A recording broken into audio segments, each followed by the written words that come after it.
Muchas gracias, senador presidente. Coincido plenamente con lo que se ha manifestado aquí, lo que acaba de decir la senadora Angélica de la Peña, con pensadores como Jorge Volpi, como Enrique Krause, como toda esa inteligencia mexicana que advierte la amenaza, que advierte que hoy en Estados Unidos hay un presidente hostil a los mexicanos. No podemos tapar el sol con un dedo. Eso es lo que está frente a nosotros y esta es la hora que nos va a definir como generación de políticos. Si estuvimos a la altura, si pudimos verdaderamente entender el desafío, el reto y estar a la altura de los mexicanos. Porque eso es lo que hoy sienten los mexicanos.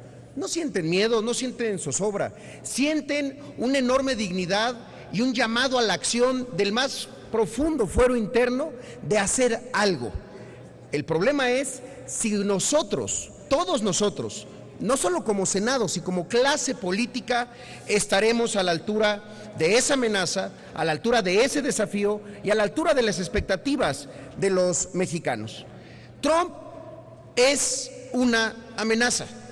Lo es porque firmó este contrato con el votante norteamericano el 31 de octubre en la ciudad de Gettysburg, aquella que fue famosa por el discurso de Abraham Lincoln de unidad a partir del abolicionismo, utilizó el mismo escenario para amenazarnos. Lo hizo el 31 de octubre, ya había venido a México, ya supuestamente había diálogo con él y no le importó. Este documento describe sus acciones para los primeros 100 días. Los primeros 100 días de trabajo de Trump están aquí descritos, no hay que ser un genio para saberlo. Y aquí habla de todos los temas.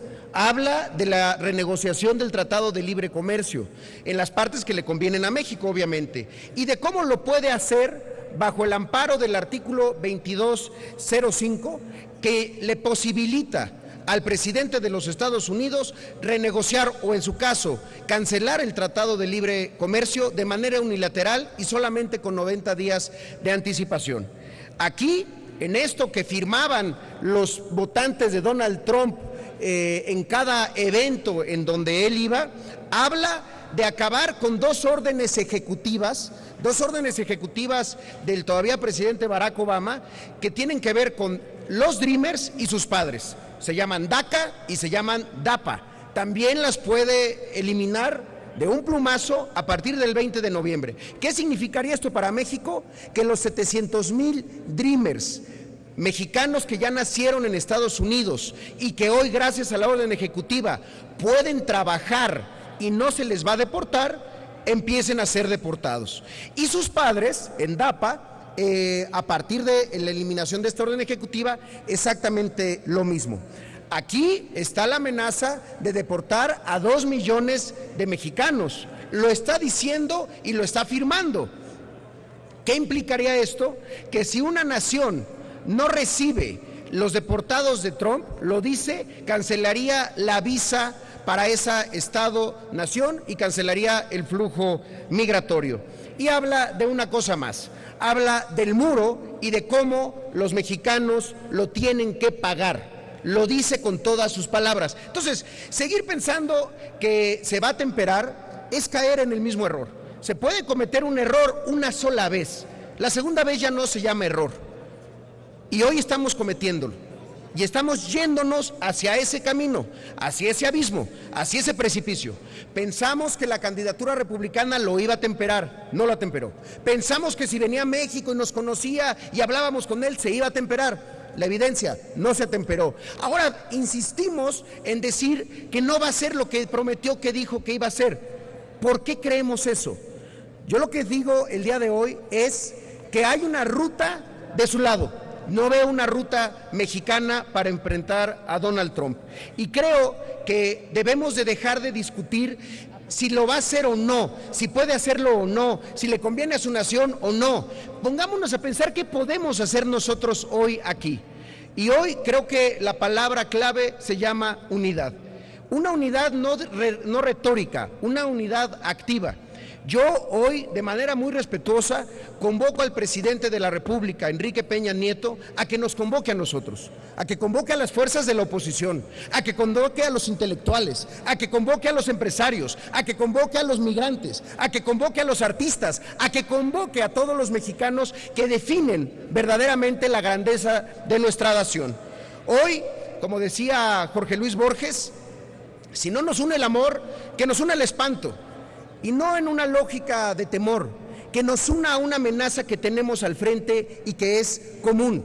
Hoy quisiéramos ver no discursos defendiendo al gobierno, tampoco discursos defendiendo una posición partidista, discursos de unidad a partir de esta unidad activa que signifique a cada amenaza una acción, a cada insulto una respuesta, a cada reacción una acción específica. Eso es lo que nos gustaría y sobre todo eso es lo que muchos mexicanos están esperando allá afuera. México es una gran nación. Hemos tenido amenazas en otros momentos de nuestra vida como república, amenazas que nos costaron territorio, amenazas que nos costaron invasiones, amenazas que nos costaron la pérdida de recursos naturales. Esta amenaza es así de grande. Aquí se citó a Juárez, yo me iría más cerca.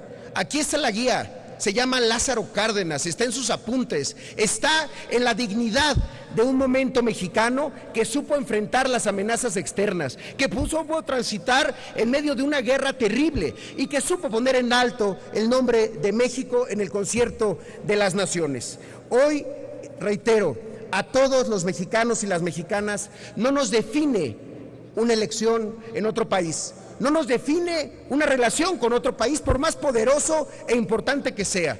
No nos define un nombre, por más abusivo que se haya presentado. Nos define nuestra grandeza, nuestra historia, nuestra capacidad de ser resistentes y pararnos con la cabeza en alto y ver a los mexicanos y llamarlos, en la voz de nuestro himno, a la unidad, a defender el territorio, a dejar de dar excusas y de disculpar a alguien que nos ha insultado y que hoy está dañando a nuestros connacionales en Estados Unidos.